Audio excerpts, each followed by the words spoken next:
അദ്ദേഹത്തിന് ലഭിച്ച സൗഖ്യം ചെറുതല്ല. കോവിഡ് വന്ന് കോവിഡിന്റെ വൈറസ് തന്നെ അറ്റാക്ക് ചെയ്ത് തൻ്റെ കാല് മുഴുവൻ ദ്രവിച്ചു പോയതാണ്. ആ കാലിൻ്റെ പടം വേണമെങ്കിൽ ക്യാമറയിലൊന്ന് അവർ TV യിലൊന്ന് കാണിക്കുക. അത് ഞങ്ങളിത് പ്ലാൻഡ് ഒന്നും അല്ല എന്ന് പറഞ്ഞാൽ നേരത്തെ ഫോട്ടോ കണ്ടോ, നേരത്തെ ഈ ഫോട്ടോ ഒന്നും കൊടുത്തിട്ടില്ല. പുള്ളിയുടെ കാലിരുന്ന് കണ്ടോ, ലുക്ക് അറ്റ് ദ ലെഗ്. ആ കാല് കണ്ടോ? നിങ്ങൾക്ക് ആ കാല് കാണാൻ പറ്റും. ഇത് വിനു ബ്രദറിന്റെ കാലാണ്. ഇത് വിനുവിന്റെ കാലാണ് ഈ കാണുന്നത്. ഈ നിൽക്കുന്ന സഹോദരന്റെ കാലാണ് ഈ സ്ക്രീനിൽ കാണുന്നത്. കോവിഡ് വന്ന് വൈറസ് ബാധിച്ച് അത് മറ്റൊരു രീതിയിൽ, അതായത് ബ്ലാക്ക് വൈറസോ അങ്ങനെ എന്തൊക്കെയോ വൈറസായി മാറി തൻ്റെ ഷുഗർ കൂടി വെന്റിലേറ്ററിൽ പുള്ളി കിടക്കുന്നതാണ്. ആ പടമാണ് കാണുന്നത്. ആ അവസ്ഥയിൽ കിടന്ന സമയത്ത് എൻ്റെ പ്രിയ സഹോദരൻ ഈ ഡോക്ടർ പറഞ്ഞു ശ്രദ്ധിച്ച് കേൾക്കണം. ഡോക്ടർ പറഞ്ഞു ഈ കാല് ഇനി ഉപയോഗിക്കാൻ പറ്റില്ല, ഇതിനി വർക്കാകത്തില്ല, ഇത് ഇവിടെ വെച്ച് മുറിച്ച് കളയണം. മുറിച്ച് കളഞ്ഞില്ലെങ്കിൽ നിങ്ങളുടെ ബോഡി കംപ്ലീറ്റ് ഇൻഫെക്റ്റഡ് ആകും, നിങ്ങൾ മരണപ്പെട്ട് പോകാൻ വരെ സാധ്യതയുണ്ട്. കാരണം നിങ്ങൾക്ക് കോവിഡും ഉണ്ട്.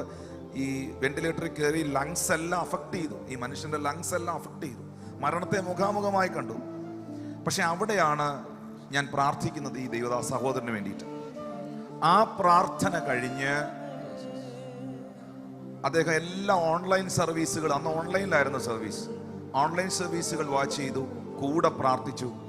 വൈദ്യശാസ്ത്രത്തെ പോലും അത്ഭുതപ്പെടുത്തിക്കൊണ്ട്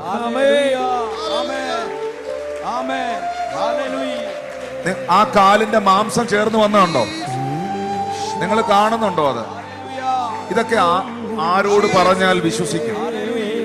നോക്കിയേ, ഇന്നിത് വെപ്പുകാലല്ല, ഇന്നിത് വെപ്പുകാലല്ല, ഇന്നിത് വെപ്പുകാലല്ല, ഇന്നിത് വെപ്പുകാലല്ല. മറ്റേ കാല് കാണിച്ച സഹോദര, ഇത് വെപ്പുകാലല്ല. ഇന്ന് അദ്ദേഹം തന്റെ സ്വന്തം കാലിലാണ് കുത്തി നിൽക്കുന്നത്, നടക്കുന്നത്.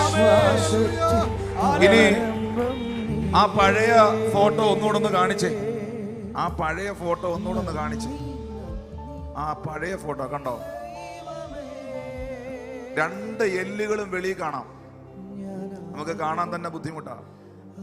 മനസ്സിലായോ? സൗഖ്യമാക്കുന്ന ദൈവം ഉണ്ടോ? ഉണ്ടോ? സൗഖ്യമാക്കുന്ന കർത്താവ് ഉണ്ടോ? പുഴു വരുന്നുണ്ടായിരുന്നു, വൂണ്ടിന്റെ അകത്തു നിന്ന് പുഴു വരുന്നുണ്ടായിരുന്നു. പുഴു അരിച്ചു കിടന്ന കാല.